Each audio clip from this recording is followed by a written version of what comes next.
So file management really does play a critical role in this. I've put these down into groups, usually thematic. This group in particular has this shard of light. Even though they don't match perfectly, I've gathered a line, and that's what I want to set it as. That's what I want to run the theme of this subset as. You'll also notice that I've turned the other layers off. So with group 5, group 6, group 7 and 8, I think I'll work together. It's up to you how you work, there's no rule. The one thing I do suggest though with your assignments is that you ensure that you take a lot of photos. The more successful schemes are always the one with more photos, because it gives you a chance to really explore your line work and your ability to color and draw. Okay, so with this next subset, number 6 that I've created, I've picked up on my reflection, so the figure becomes a part of the composition. Make sure that there is figure, there is a person, that you involve them somehow in the scene. Using the small arrow next to your grouping or your folders, you can minimize them. It gives you a better opportunity to then select all of them at once or transform them all at once. Now I've just used, what I just did then is using the options bar for the move command, there is a show transform controls icon that I've discovered. What that will do is always have the transformation guides for a free transform. It does get a bit annoying though, so note that. So you might prefer Control T. I'm grabbing them all now and scaling down. Now you've got a lot of information in this document now, a lot. So just be aware that because you haven't actually flattened it, each one of these still holds a number of pixels. There's a little bit of a document guide here that will show how much memory or how much how much space these images are taking up. Now it's up to you if you go with a canvas that's portrait or landscape. It depends on what you do. You can see that even though I wanted the portrait page or canvas, sorry, it's not really working for me now. So what I'm going to do is I'm going to rotate the entire canvas without rotating the content. So here I go to image. I think I can go to canvas size, and I'll just invert these two. So you can change the canvas as you work. So I'll just go 42 and 29.7. This is where you can actually make the canvas bigger and smaller without affecting the image. So I'll hit OK. And I'll hit OK on that one. And you can see that it's now spun the canvas. Although you see what it's done, it's actually bled the edges with the preset colors. You know, it's good that these mistakes happen because I can then help you remedy them as they occur. So a better option would be if we just flipped that and made white the new creation color. So I'll flip that back. I've made white the back color, and I'll do that again.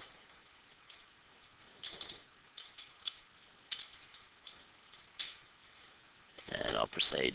So now it's all white, and I can move that around on my new canvas. Otherwise, alternately, you can create a whole new canvas with other proportions, grab all of these layers and drag them across. Okay, so here I'm working with the partial section of my composition. Group 6 is still visible, and group 7 here is what I've just organized. So right now, you know, I would have to obscure myself, although I like more so the shape of what's going on here of my reflection than this one, because it's a little bit more holistic. There's no rules to it, it's just what I prefer. So, oops. What I'm going to do is I'm going to drag group 7 below group 6 and slide that one underneath. So I've still got the model of the wall. But I think what I also want to do is start to just rotate that out. Now, you may find that you want layer 29 here, this one, to sit below layer 41, this one. So I'm just using right click. What I do is I select that and I drop that one down into the next subset. So now this picture becomes part of the other group. And I've almost kind of created a circle for it, you know. It's a little bit neater. Now, using my last image, I was actually walking when I took these photos. So you can see that the position of the viewer, which is me, is shifting, um, as well as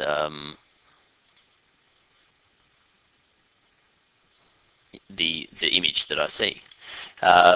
Now I've put it as in this one has the highest point. It's all, that would kind of imply to me that I'm walking backwards up the stairs. If I was to inverse them, it would probably give it a different sense of hierarchy. So I want you guys to consider that kind of thing. So I've turned off group 6, I've left group 7 and 8 on, and what I'm going to do is I'm going to move these in a fashion individually to kind of tie that last bit of movement. So let's keep that one on, and I'll just quickly flip it, so hold on. Okay, so after that general arrangement of icons, I can start to position the last three groups in position, in relation, sorry, to the first 5.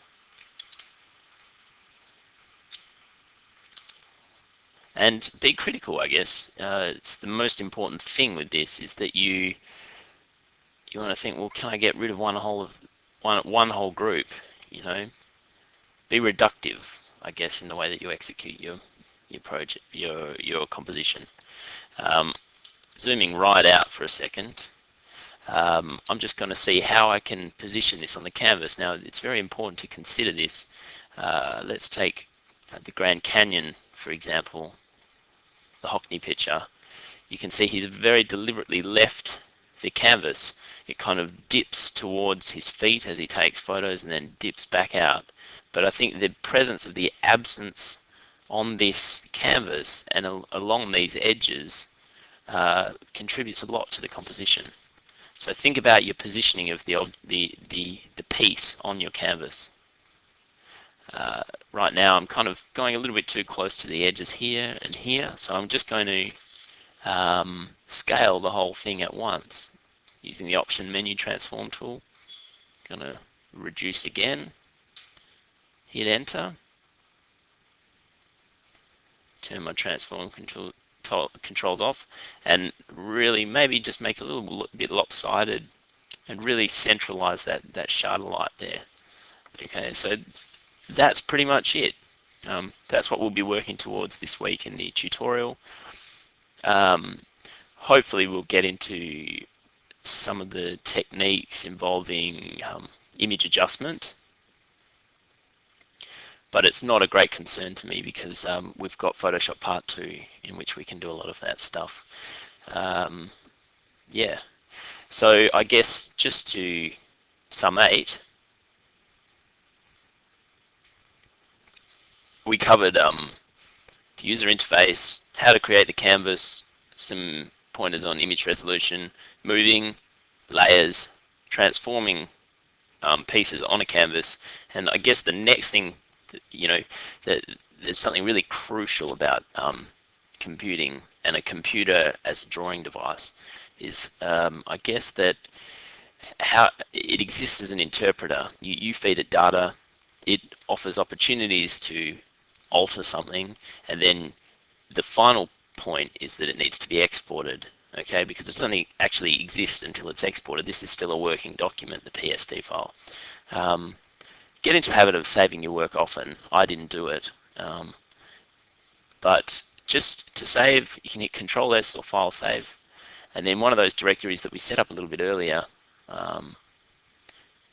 in tutorial 1, I'll create another folder that I forgot to, and just in there I'll dump my first day 3 canvas, and make sure layers are switched on If you close that one off, it creates a copy of it, flattens everything, you lose the data, but there might be things that you want to talk to us about as tutors and alter.